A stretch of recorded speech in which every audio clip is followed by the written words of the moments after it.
இப்பொழுது இருக்கின்ற வடமொழி ஆண்டு கணக்கிலே குழப்பம்தான் மிச்சம். நாம் மாதத்திலும் நமக்கு விழாக்கள் இல்லை, தமிழனுக்கு விழாக்கள் இல்லை. சித்திரை தொடங்கினால் சித்திரா பௌர்ணமி என்கிறோம். அதை கூட சித்திரை நிலவு என்று சொல்வதில்லை, சித்திரா பௌர்ணமி என்கிறோம். வைகாசி என்றால் விசாகம் என்கிறோம். ஆனி என்றால் ஆனி திருமஞ்சனம் என்கிறோம். ஆடி மாதம் என்றால் ஆடி பூரம் என்று அதற்கு ஒரு உற்சவம் கொண்டாடுகிறோம். ஆவணி என்றால் ஆவணி அவிட்டம் என்று யாரோ பூணூல் போட்டுக் கொள்ள நாம் அதை விழாவாக கொண்டாடி கொண்டிருக்கிறோம். புரட்டாசி என்றால் ஒவ்வொரு சனிக்கிழமையும் விரதம் இருக்கிறோம், நவராத்திரி கொண்டாடுகிறோம். ஐப்பசி என்றால் தீபாவளி, கார்த்திகை என்றால் தீபம், மார்கழி என்றால் அது அறவே அது பீடை மாதம் என்றே ஒதுக்கிவிட்டோம். கீதையிலே கண்ணன் சொன்னான், மாதங்களில் மார்கழியும் நானே என்று.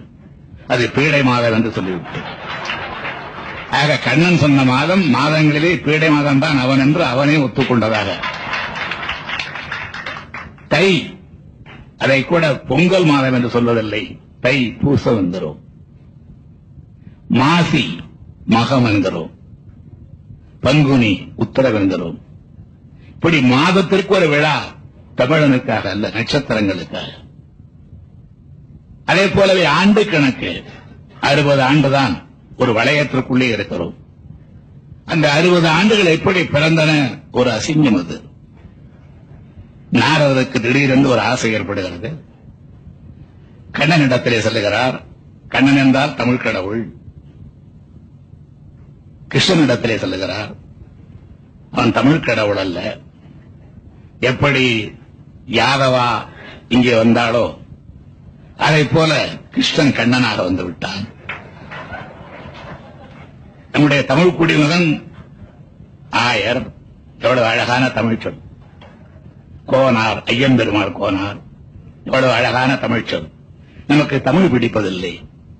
கோனாரையும் ஆயரையும் விரட்டிவிட்டு யாதவர் என்று வைத்துக் கொண்டோம். தமிழன் யார் என்று கேட்கிறார் தமிழ் குடிமகன். ஆயரையும் கோனாரையும் விரட்டிவிட்டு யாதவரானவர்கள் எல்லாம் தமிழர்களாக இருக்க முடியுமா என்று நினைத்தார்.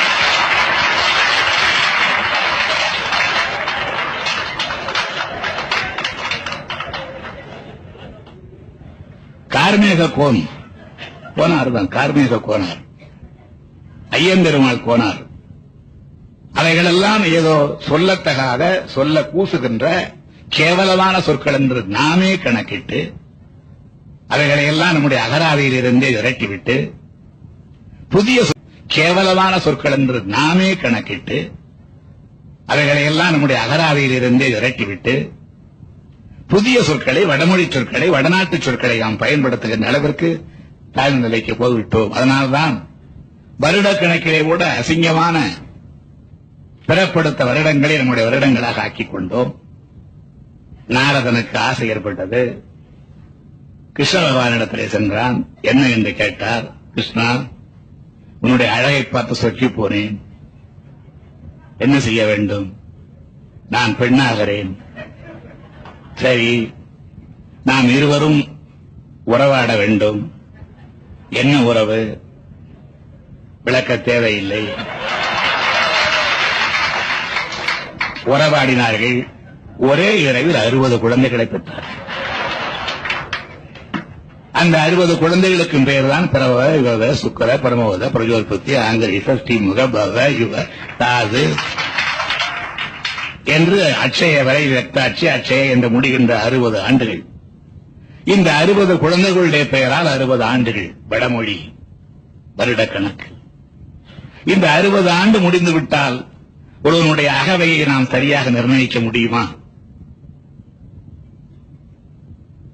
என்னுடைய தந்தையார் அல்லது அந்த காலத்து ஜோதிடர்கள், நான் ரக்தாட்சி வருஷத்திலே பிறந்தவன். எனக்கு வயது இப்பொழுது 71. ரக்தாட்சிக்கு பிறகு அட்சய. என்னுடைய வயது என்ன என்று கேட்டார். இப்பொழுது 2 வயசு அல்லது 10 வயசு, 71 வயசு சொல்ல முடியாது. ஏன்னா ரவுண்டு முடிஞ்சு போயிடுச்சு, ஒரு வட்டம் முடிஞ்சு போய் விடுகிறது. அந்த 60 வயதுக்குள்ளே சுழன்று வருகிற காரணத்தால் வயதை கணக்கிட முடியாது. எனவேதான் எப்படி 1994, 95 என்றெல்லாம் இருக்கிறது அதை போல இது ஒன்று பெரிய முரண்பாட்டை ஏற்படுத்திவிட முடியாது என்ற காரணத்தினாலேதான் தமிழனுக்கென்று தனி ஆண்டு கணக்கு வேண்டும், தமிழனுக்கென்று தனி ஆட்சி மொழி வேண்டும், மாநிலத்திலே மாத்திரமல்ல மத்தியிலும் வேண்டும் என்று குரல் கொடுக்கிற நாம் தமிழனுக்கென்று தனி ஆண்டு கணக்கு வேண்டும் என்கின்ற அந்த உறுதிப்பாட்டில் திடமாக இருக்க வேண்டும். அது வெற்றி பெறுகிற வரையிலே நாம் அதற்காக பணியாற்ற வேண்டும்.